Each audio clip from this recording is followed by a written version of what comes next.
Let's look at the dynamics between discovery and belief, the difference between discovery and belief. Because again, natural law is capable of being discovered, understood, and harmonized with.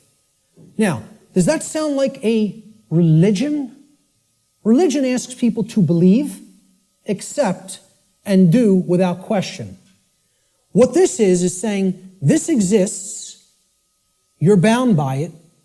The best you can do is to understand its operation like you would understand gravity, and therefore not just walk toward the edge of a 200-foot cliff that is bottomed by jagged rocks. If you're intelligent and you understand how the law of gravity works, you won't do that behavior. Okay? Just like if you're intelligent and you understand how natural law works, you won't do certain behaviors to create a prison for the entire species, for your entire species. Unfortunately, humanity has not reached that level of consciousness yet. They are not at that level of co-creative intelligence to understand how these laws work and then align their behaviors to them. So natural law has nothing to do with religion. It's not a belief system. It's a science. It is a discoverable operation that is already in effect that we can either understand and align our behavior to or remain ignorant of and suffer as a result of that ignorance because it's already in effect and already has a binding effect upon you and your behaviors and everyone's. So when it comes to belief, and anybody that was trying to propagate a religion wouldn't put this slide up here. When it comes to natural law, it works just like gravity. So the clown that's going to jump over the cliff saying, I don't believe in gravity, what's going to happen? Down he goes. Because belief is irrelevant. Because natural law does not care about you. It does not care about you. It is in effect, no matter what you do, deal with it. And people don't want to hear that. And I recognize this. I recognize I'm not telling anybody anything they want to hear. If I wanted to sell a lot of stuff, if I wanted to be real popular, I'd come up here and I'd tell you exactly what you want to hear, and then I'd be making $50,000 a presentation like Wayne Dyer does. Okay? And that is his fee. I know because I've actually had some people speak to his management. That's what a new age presenter gets. You know what I ask for? 0. I don't even ask for a stipend because I don't even care about fake money. I care about making real money. Real one eye. The word money is actually one eye. And people don't even have said it 1 billion times in their life and never recognize what they're saying is one eye. And it's the symbol of the one eye, which represents spiritual enlightenment, is plastered all over the $1 bill. Okay? Well, this is the one. See, I tell people, I'm a poor man when it comes to the fake money, but I'm very rich in the real stuff. The real thing, I have tons of. The fake stuff, I don't do so well with, and I don't care. It's not what I'm concerned about. I know it's fake. Okay? So I don't ask for a stipend when I present. I tell whoever's setting up the presentation, pay for my travel and lodging. Hook me up with a dinner or whatever. That's it. I'll come out and speak anywhere. Okay? The point is, if I was trying to appeal to somebody's ego and what they wanted to hear, I would tell you your beliefs are very important. Your beliefs shape. And they do shape your reality.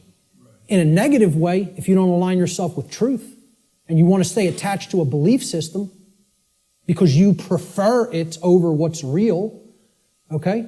So when it comes to natural law, I'm not telling people don't believe in yourself. People will say, there's forms of belief that are good. Yeah, I acknowledge that. I understand that. Believe in yourself. Believe in your own ability to come to this understanding of information like this. But I'm explaining when it comes to a law that is existent in the universe, your belief doesn't matter. It's irrelevant. The universe doesn't care what those parents at that picnic whose child just went over the cliff believed. It doesn't care whether that girl doesn't know how gravity works. It's going to have an effect.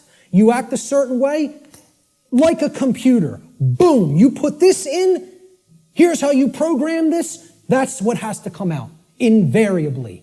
Invariably. It is nothing personal.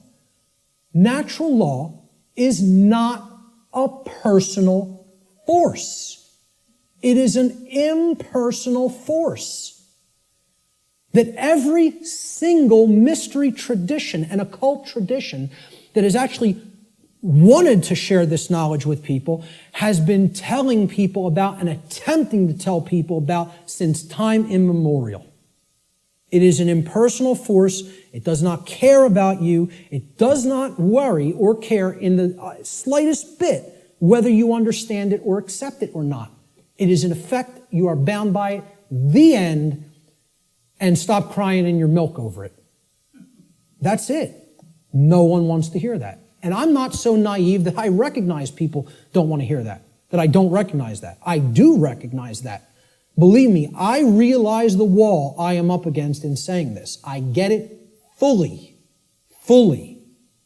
If I wanted to blow smoke up people's rear ends, I'd come up here and I'd say, the universe cares about you and what you believe. And it's going to gauge that, it's going to look at all that, and it's going to tabulate it, and it's going to say, well, what did he believe when he took this action? It's not going to say that. It's going to say, is this what happened? Yes or no? Yes? Here's the result. That's it. Unwaveringly and invariably. The human ego has a hard time with that. There was some popular TV show, I don't even remember what it was. Barb had downloaded it, and she was watching an episode, and it said, humanity's greatest fear is that truth is absolute. And I usually don't bother watching any television, okay? I downloaded a couple of shows to watch them because they're allegories, and I want to pick apart the allegory. But I wasn't even watching this one, but I heard it, and my head snapped around. Whoa! That came through a network television show? How'd that happen? Humanity's greatest fear is that the truth is absolute. The ego has a hard time with the concept of any absolutes. It loves relativism. That's another part of the big trap of where we're at. Relativistic ideas, and especially when it comes to morality. We're going to talk about moral relativism.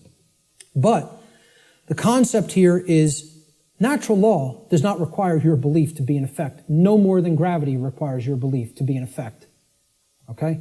That needs to be understood. Human belief is completely irrelevant when it comes to the existence and operation of natural law, just as it is irrelevant in relation to any of the other laws of nature such as gravity, inertia, momentum, thermodynamics, or electromagnetism. Similar to such other phenomena of nature. The workings of natural law require no belief in order for them to be discovered and known. So what I'm saying is, your belief will not change natural law, but your inquiry into it can lead to an understanding of it. You can develop the knowledge of it if you are willing to open your mind and look at how these laws function and what we're getting as a result of our disharmony with them. The philosopher Søren Kierkegaard said that there are two ways to be fooled. One is to believe what is not true, and the other is to refuse to accept what is true. Okay? So, believing in untrue notions, which is what religion is, all forms of it, all the 5 religions I posted at the beginning of the presentation. Organized cultural religion, money, scientism, politics, and the New Age movement. There's the world religions, folks. People think of religion as only the cultural religions. No, there's 4 other ones. One's called government and authority, okay? Or politics, however you want to name it. The other one is money, finance. There's another religion. One of them is the New Age movement, and one of them is scientism, which I'm not going to refer to as real science because it is not. It is a belief system and a religion. So what Kierkegaard is saying here is you could believe things that aren't true, and that will hold you back. And you can refuse to accept what is true, and that will also hold you back. I say these are the only two ways that humanity ever creates self-inflicted suffering for itself. You want to know how suffering is created for the human species? That it doesn't need to experience? We believe what's not true. We refuse to accept what is true. That's why self-inflicted suffering exists in our species. And if we are to become wise, we need to stop doing both of those things, and then we'll stop creating suffering for ourselves.